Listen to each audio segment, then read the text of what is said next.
নমস্কাৰ, আজি হৈছে 2 জানুৱাৰী শুক্ৰবাৰ। এই মুহূৰ্তত সমগ্ৰ ৰাজ্যবাসীৰ বাবে আহি পৰিছে আজি সন্ধিয়াৰ বহুকেইটা ডাঙৰ খবৰ। জনাইছোঁ আজি সন্ধিয়াৰ প্ৰথমটো ব্ৰেকিং নিউজ। 2026 চনৰ 1 জানুৱাৰীৰ পৰা ৰাজ্যত সলনি হৈছে ৰন্ধন গেছৰ মূল্য আৰু কোন ৰাজ্যত কিমান টকা হাল সলনি জনাইছোঁ সবিস্তাৰে খবৰ। নৱবৰ্ষৰ প্ৰথমটো দিনতেই আহি গ'ল চিলিণ্ডাৰৰ নতুন দামৰ তালিকা চাই শেষ ক্ৰয় কৰক এতিয়া চিলিণ্ডাৰ, কিয়নো যদি আপুনি তালিকা চাই ৰন্ধন গেছ ক্ৰয় নকৰে তেন্তে আপোনাৰ পৰা অতিৰিক্ত মূল্য বিচাৰিব ৰন্ধন গেছ বিক্ৰেতাসকলে। আৰু কোন জিলাত কিমান দাম ৰন্ধন গেছৰ জনাইছোঁ সবিস্তাৰে খবৰ। বজালীত 845 টকা, বাক্সাত 910 টকা, বৰপেটাত 895 টকা, বিশ্বনাথত 918 টকা, বঙাইগাঁৱত 887 টকা আৰু কাছাৰত হৈছে 987 টকা, চৰাইদেউত 868 টকা, চিৰাঙত হৈছে 887 টকা, দৰঙত হৈছে 910 টকা, ধেমাজিত 918 টকা, ধুবুৰীত হৈছে 903 টকা আৰু ইয়াৰ সমান্তৰালকৈ ডিব্ৰুগড়ত হৈছে 852 টকা, ডিমা হাছাও জিলাত হৈছে 1011 টকা, গোৱালপাৰাত 886 টকা, গোলাঘাট 869 টকা আৰু বঙাইগাঁৱত হৈছে 902 টকা, হাইলাকান্দিত 996 টকা, হোজাইত 925 টকা। নৱবৰ্ষৰ প্ৰথমটো দিনতে আহি গ'ল চিলিণ্ডাৰৰ নতুন দামৰ নিৰিখ। আমি সবিশেষ জনাইছোঁ। তালিকা চাই আপুনি ক্ৰয় কৰক প্ৰতিটো চিলিণ্ডাৰ। আৰু আপুনি কোন জিলাৰ পৰা আমাৰ এইখন ভিডিঅ' চাই আছে সেয়াও জনাওক আমাৰ কমেণ্ট বক্সত। আৰু কোন জিলাত কিমান দাম ৰন্ধন গেছৰ আমি সবিশেষ জনাইছোঁ সন্ধিয়াৰ আৰু এটি ব্ৰেকিং নিউজ। অহা 20 ফেব্ৰুৱাৰীত ৰাজ্যৰ লাখ লাখ মহিলাৰ একাউণ্টত সোমাব 8,000 কোটি টকা। হয়, ঠিকেই শুনিছে, ৰাজ্যৰ মুখ্যমন্ত্ৰী ডক্টৰ হিমন্ত বিশ্ব শৰ্মাই এই সন্দৰ্ভত কৰিছে এক প্ৰকাৰ ডাঙৰ ঘোষণা। সবিস্তাৰে খবৰ জনাইছোঁ SB অসম মিডিয়াৰ সমুদৰ্শকক। ৰাজ্যৰ প্ৰতিগৰাকী অৰুণোদয় হিতাধিকাৰীৰ বাবে 1 জানুৱাৰীৰ দিনাই আহি গ'ল ভাল খবৰ। 20 ফেব্ৰুৱাৰীত অৰুণোদয় হিতাধিকাৰীয়ে পাব 8,000 কোটি টকা। বহাগৰ বিহুৰ উপহাৰ হিচাপে চৰকাৰে দিব এই ধন। মুখ্যমন্ত্ৰীৰ ঘোষণাৰ পিছতেই এতিয়া উৎফুল্লিত হৈ পৰিছে ৰাজ্যৰ মহিলা সমাজ। অপেক্ষা কৰক 20 ফেব্ৰুৱাৰীলৈ। একেলগে 8,000 টকা লাভ কৰি মহিলাসকলে কৰিব পাৰিব বহুতো কাম। ৰাজ্যৰ প্ৰতিগৰাকী অৰুণোদয় হিতাধিকাৰীৰ বাবে 1 জানুৱাৰীৰ দিনাই আহি গ'ল ভাল খবৰ। 20 ফেব্ৰুৱাৰীত অৰুণোদয় হিতাধিকাৰীয়ে পাব 8,000 কোটি টকা। বহাগৰ বিহুৰ উপহাৰ হিচাপে চৰকাৰে আগবঢ়াব এই ধন। মুখ্যমন্ত্ৰীৰ ঘোষণাৰ পিছতে এতিয়া উৎফুল্লিত হৈ পৰিছে ৰাজ্যৰ মহিলাসকল। জনাইছোঁ আৰু এটি ব্ৰেকিং নিউজ, ডাঙৰ খবৰ। ৰাজ্যৰ মুখ্যমন্ত্ৰী ডক্টৰ হিমন্ত বিশ্ব শৰ্মাৰ ডাঙৰ মন্তব্য। অসমত হিন্দুৰ সমানে অধিকাৰ আছে খিলঞ্জীয়া মুছলমানৰ। এক প্ৰকাৰ বৃহৎ মন্তব্য মুখ্যমন্ত্ৰী ডক্টৰ হিমন্ত বিশ্ব শৰ্মাৰ।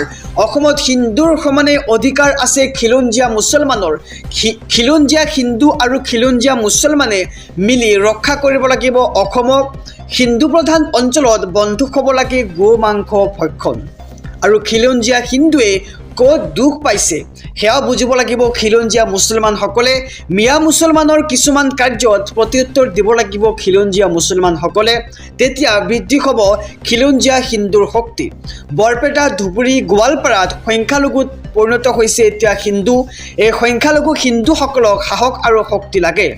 দুই ধৰ্মৰ লোকে ইজনে আনজনৰ মনৰ কষ্ট বুজি পাব লাগিব। নৱবৰ্ষৰ প্ৰথমটো দিনতেই মুখ্যমন্ত্ৰী ডক্টৰ হিমন্ত বিশ্ব শৰ্মাৰ এই বৃহৎ মন্তব্য। জনাইছোঁ সবিস্তাৰে খবৰ। অসমত হিন্দুৰ সমানে অধিকাৰ আছে খিলঞ্জীয়া মুছলমানৰো। খিলঞ্জীয়া হিন্দু আৰু খিলঞ্জীয়া মুছলমানে মিলি ৰক্ষা কৰিব লাগিব আমাৰ অসমক। আৰু হিন্দু প্ৰধান অঞ্চলত বন্ধ হ'ব লাগে গো মাংস ভক্ষণ। আৰু খিলঞ্জীয়া হিন্দুৱে ক'ত দুখ পাইছে সেয়াও বুজিব লাগিব খিলঞ্জীয়া মুছলমানে। আৰু এনেদৰে এতিয়া ডাঙৰ মন্তব্য মুখ্যমন্ত্ৰীগৰাকীৰ কৈছে যে মিয়া মুছলমানৰ কিছুমান কাৰ্যত প্ৰত্যুত্তৰ দিব লাগিব খিলঞ্জীয়া মুছলমানে। তেতিয়াহে বৃদ্ধি হ'ব খিলঞ্জীয়া হিন্দুৰ শক্তি। বৰপেটা, ধুবুৰী, গোৱালপাৰাত সংখ্যালঘুত পৰিণত হৈছে এতিয়া হিন্দু। আৰু এই সংখ্যালঘু হিন্দুসকলক সাহস আৰু শক্তি দিব লাগিব খিলঞ্জীয়া মুছলমানসকলে।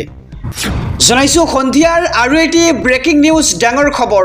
এতিয়া চলি আছে উচ্ছেদ আৰু আগন্তুক 5 বছৰত বাংলাদেশৰ বিৰুদ্ধে চলিব বৃহৎ পুছবেক একশ্যন আৰু বৃহৎ ঘোষণা ৰাজ্যৰ মুখ্যমন্ত্ৰী ডক্টৰ হিমন্ত বিশ্ব শৰ্মাৰ এতিয়া চলি আছে কেৱল উচ্ছেদ আৰু আগন্তুক 5 বছৰত বাংলাদেশৰ বিৰুদ্ধে চলিব বৃহৎ পুছবেক একশ্যন অহা 5 বছৰত অসমৰ পৰা সৰ্বাধিক হাৰত বিতৰণ কৰা হ'ব বিদেশীক 10ৰ পৰা 15,000 বিদেশীক কৰা হ'ব পুছবেক আৰু যোৱা 5 বছৰত বিদেশীৰ বিৰুদ্ধে চৰকাৰে চলাইছিল উচ্ছেদ অভিযান বেদখলকাৰীৰ হাতত থকা প্ৰতিটুকুৰা চৰকাৰী ভূমি কৰা হৈছিল বেদখলমুক্ত আৰু অসমক বাংলাদেশৰ সৈতে প্ৰত্যাৱৰ্তন চুক্তিৰ প্ৰয়োজন নাই অহা 5 বছৰত চৰকাৰে কেৱল পুছবেক কৰিব নৱবৰ্ষৰ আৰম্ভণিতে বাংলাদেশৰ বিৰুদ্ধে মুখ্যমন্ত্ৰী ডক্টৰ হিমন্ত বিশ্ব শৰ্মাৰ কঠোৰ সিদ্ধান্ত কঠোৰ বাৰ্তা আৰু এতিয়া চলি আছে কেৱল উচ্ছেদ আগন্তুক 5 বছৰত বাংলাদেশৰ বিৰুদ্ধে চলিব বৃহৎ পুছবেক একশ্যন অহা 5 বছৰত অসমৰ পৰা সৰ্বাধিক হাৰত বিতৰণ কৰা হ'ব